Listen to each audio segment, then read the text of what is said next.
제이리의 마음 상담소. 안녕하세요. 시카고 기독교 방송국 청취자 여러분 반갑습니다. 저는 제이리의 마음 상담소를 진행하고 있는 하늘복지관의 이재명입니다. 지난주에는 정신질환에 대한 오해라는 주제로 이야기를 나누었습니다. 요즘은 소셜 또는 온라인 미디어를 통해서 많은 정보들을 손쉽게 구할 수가 있지요. 따라서 방대한 정보의 양보다 질, 그리고 그 정보들을 분별하고 분석하는 능력이 중요한 시대가 되었습니다. 정신질환에 대한 정보들도 손쉽게 얻을 수 있는 반면에 사실에서 많이 벗어난 잘못된 정보들도 분별 없이 접하는 경우가 많아졌습니다. 특히 정신질환 환자들에 대한 편견과 정신과적 치료에 대한 오해가 많이 있는데요. 지난주에 말씀드린 것처럼 정신질환에 대한 올바른 이해의 중요성은 그 질환을 가진 환자들과 가족들이 인생에 중요한 연관 관계가 있습니다. 이번 주에는 스트레스가 나의 몸에 미치는 영향이라는 주제로 이야기를 나누어 보고자 합니다. 중요한 일을 앞두고 있을 때 몸이 긴장하고 심장이 두근두근 뛰고 손에 땀이 나고 힘이 들어가는 등 몸에서 나타나는 이런저런 반응들을 경험하신 적이 있을 것입니다.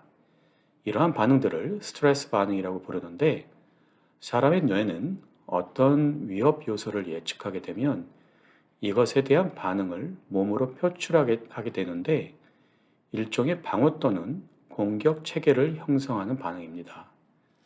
뇌가 어떤 위험 요소를 감지하거나 맞닥뜨리게 되면 신경계에 아드레날린과 코티졸이라는 신경 전달 물질들이 분출되면서 심장과 폐의 활동이 증가하게 되고 근육들이 긴장하고 뇌의 산소 공급이 증가하게 되면서 시각, 청각, 후각 같은 감각 기능들이 예민해지게 됩니다. 반면에 소화 기능, 생식 기능, 성 기능과 같은 당장 급하지 않은 신체 기능, 활동들은 임시로 기능이 저하되게 됩니다. 뇌는 항상성을 유지하려는 아주 중요한 기능을 가지고 있는데요.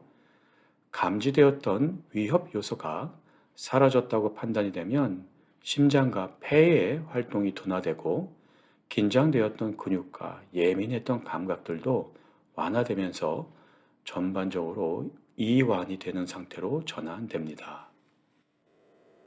그런데 만성적인 스트레스에 노출이 되면 위와 같은 뇌의 항상성 유지 기능에 문제가 오게 되면서 만성적인 신체적 질환을 일으키기도 합니다. 그 중에는 몸의 면역 체계가 약화됨으로 인해 신체의 방어 능력이 저하되면서 좀 더 질환에 자주 걸리게 되기도 합니다. 또한 수면의 질에 부정적 영향을 미치게 되고 잠에 드는 것이 어렵고 설사 잠이 들었다 해도 깊게 숙면하기가 힘들어집니다. 또한 소화 기능의 전반적인 문제를 가져와서 식욕부진, 몸무게 감소, 변비, 설사 등의 증세를 보이기도 합니다. 반대로 스트레스 해소를 음식으로 해결하려고 하면서 비만이 되는 경우도 있습니다. 지속적인 근육의 긴장 상태가 유지되면서 몸이 전체적으로 아프거나 불편하고 두통이 자주 오기도 하고 심혈관 기능에 문제가 와서 심장마비의 가능성이 높아질 수도 있습니다. 이러한 만성적 스트레스를 줄이고 관리하는 방법에 대해서는 다음 주에 자세히 다루도록 하겠습니다. 마태복음 11장 28절에서 30절에는 수고하고 무거운 짐진 자들아 다 내게로 오라 내가 너희를 쉬게 하리라. 나는 마음이 온유하고 겸손하니 나의 멍에를 메고 내게 배우라. 그리하면 너희 마음이 쉼을 얻으리니 이는 내 멍에는 쉽고 내 짐은 가벼움이라 하시니라 라는 말씀이 있습니다. 이사야서 40장 31절에는 오직 여호와를 앙망한 자는 새 힘을 얻으리니 독수리가 날개치며 올라감 같을 것이요 다른 박질하여도 곤비하지 아니하겠고 걸어가도 피곤하지 아니하리로다 라는 말씀이 있습니다. 저도 청소년 그리고 청년 시절에는 공부나 친구 관계에서 오는 스트레스로 인해서 그때가 내게 가장 힘든 시기라고 생각하면서 어른이 되면 좀 더 편안한 삶이 되겠지 막연히 생각했었는데 막상 중년의 어른이 되고 보니 젊었을 때의 스트레스들은 강렬했어도 단기적인 것이었는데 어른이 되고 보니 만성적인 스트레스에 노출이 되어 있는 제 자신을 보게 됩니다. 어릴 때는 내가 힘들어할 때 부모님이나 누군가가 도와줄 수 있었던 사람들이 많았던 반면에 어른이 되어서는 직장에서의 업무뿐만이 아니라 가정이나 사회에서 다양한 역할을 책임지게 되면서 어느 정도 레벨 이상의 스트레스를 계속 가지고 있고 여기에 외국에 사는 이민자로서 받는 스트레스까지 더해져 있지만 이것을 해소할 기회들이 상대적으로 적은 것 같습니다.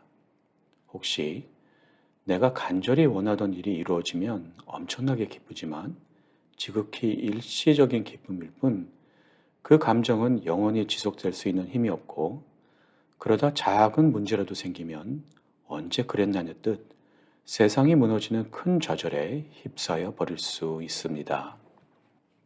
하지만 우리에게는 우리의 마음과 생각을 온전히 지켜주시는 나의 주 되시는 예수 그리스도가 계십니다. 어려움 가운데서도 하나님만이 나의 절대적 지지자이며 좋은 자라는 사실을 붙잡으면 나의 생각과 마음의 안정과 확신 속에서 삶을 영위하게 되는 가장 큰 힘이 됩니다. 그리스도로 구원받은 하나님의 자녀로서 하나님의 절대적 보호 속에 있다는 큰 확신은 많은 어려움과 도전들 속에서도 나의 생각과 마음의 평안함이 흔들리지 않고 오직 여호와는 나의 목자시니 내가 부족함이 없는 그런 상태가 되게 해주는 것이라 믿습니다. 오늘도 저와 함께 해주신 청취자 여러분께 진심으로 감사드립니다. 다음 주에도 정신 건강과 관련된 또 다른 주제로 내용을 나누겠습니다. 다음 주 화요일 이 시간에 다시 뵙겠습니다. 감사합니다. 지금까지 하늘종합복지관 정신건강 프로그램 디렉터이신 제이리의 마음상담소였습니다.